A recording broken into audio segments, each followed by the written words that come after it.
Assalamualaikum warahmatullahi wabarakatuh. Selamat datang di channel Kisah Rindu, tempat di mana setiap cerita membawa inspirasi dan makna dalam hidup kita. Jangan lupa untuk menyisipkan solawat di kolom komentar agar kita semua senantiasa mendapatkan keberkahan dan syafaat di akhirat nanti. Sinar mentari pagi menyinari pasar Beringharjo, Yogyakarta. Udara masih sejuk, namun hiruk-pikuk para pedagang sudah mulai terdengar. Di antara lautan pedagang dengan dagangannya yang beragam, terdapat dua sosok yang menarik perhatian.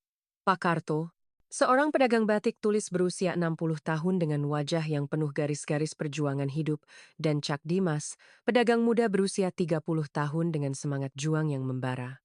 Keduanya berjualan di kios yang bersebelahan, menawarkan batik dengan corak dan harga yang berbeda. Pak Karto, dengan batik tulisnya yang halus dan rumit, merupakan pedagang batik kawakan di Pasar Beringharjo. Ia mewarisi usaha dari leluhurnya, dan batik-batiknya terkenal akan kualitas dan keunikannya. Ia dikenal sebagai sosok yang ramah dan bijaksana, selalu membantu sesama pedagang. Namun di balik senyumnya yang ramah, tersimpan kekhawatiran akan masa depan usahanya.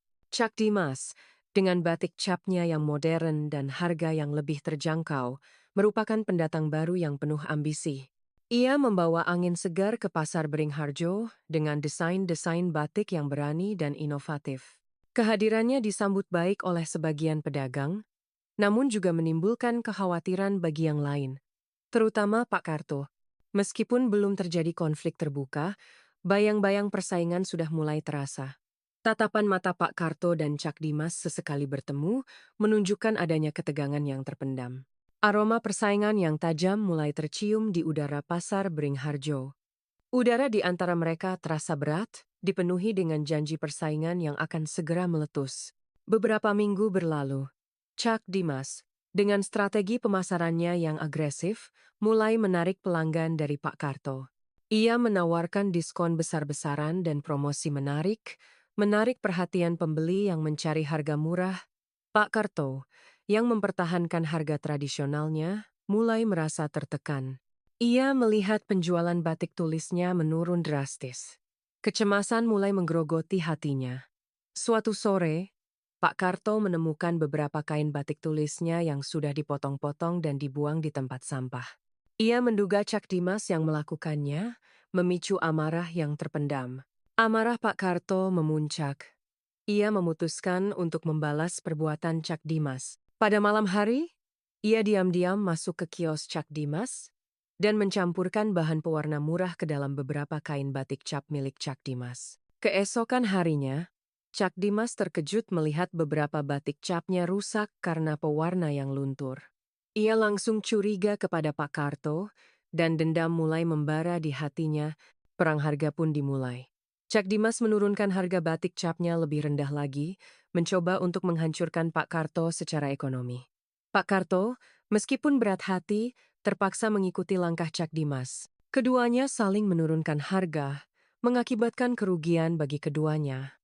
Suasana di Pasar Beringharjo menjadi tegang. Para pedagang lain mulai khawatir akan dampak perang harga ini terhadap pasar secara keseluruhan. Di tengah keputusasaan, Pak Karto mendapat bantuan tak terduga dari Bu Sri, seorang pelanggan setia yang juga seorang desainer batik terkenal. Bu Sri melihat kualitas batik tulis Pak Karto yang tak tertandingi, dan ia menawarkan bantuan untuk mempromosikan batik Pak Karto melalui media sosial dan pameran-pameran batik. Bu Sri juga memberikan beberapa ide desain baru yang modern, sehingga batik tulis Pak Karto tetap menarik bagi generasi muda. Pak Karto merasa sedikit lega, sekaligus tertantang untuk bangkit kembali. Perang dagang belum berakhir, namun secercah harapan mulai muncul.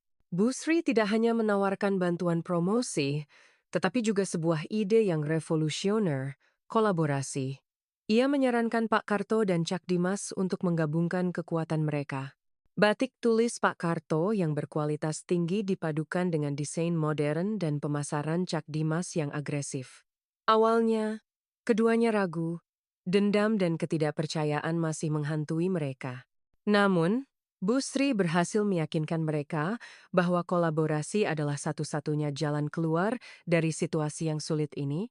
Dengan berat hati, Pak Karto dan Cak Dimas akhirnya setuju untuk berkolaborasi. Mereka memulai dengan pertemuan yang tegang, dipenuhi dengan kecurigaan. Namun seiring berjalannya waktu, mereka mulai menemukan titik temu. Cak Dimas belajar menghargai kualitas dan tradisi batik tulis Pak Karto, sedangkan Pak Karto mulai terbuka terhadap ide-ide modern Cak Dimas. Mereka mulai mendesain batik baru yang menggabungkan unsur tradisional dan modern. Meskipun telah berkolaborasi, tantangan baru muncul. Mereka harus mengatasi perbedaan pendapat dalam hal desain, pemasaran, dan pembagian keuntungan. Perdebatan dan pertengkaran kecil masih terjadi, namun kali ini mereka mampu mengatasinya dengan lebih dewasa dan saling pengertian. Mereka belajar untuk saling menghargai dan berkompromi. Hasil kolaborasi mereka luar biasa. Batik baru mereka yang memadukan unsur tradisional dan modern mendapat sambutan hangat dari pasar. Penjualan meningkat drastis, dan keduanya menikmati kesuksesan bersama.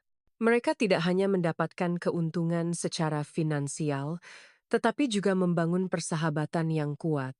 Perang dagang telah berakhir, diganti dengan kerjasama yang saling menguntungkan.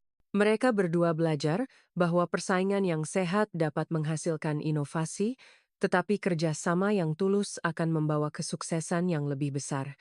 Pak Karto dan Cak Dimas berbagi kisah sukses mereka dengan para pedagang lain di Pasar Beringharjo. Mereka menekankan pentingnya kolaborasi, inovasi, dan saling menghargai dalam dunia bisnis. Kisah mereka menjadi inspirasi bagi para pedagang lain untuk mengatasi persaingan dengan cara yang lebih konstruktif. Pasar Beringharjo kembali ramai dan harmonis, dipenuhi dengan semangat kerjasama dan persahabatan. Mereka berdua telah membuktikan bahwa persaingan tidak selalu harus berujung pada permusuhan, tetapi dapat menjadi pendorong untuk mencapai kesuksesan bersama.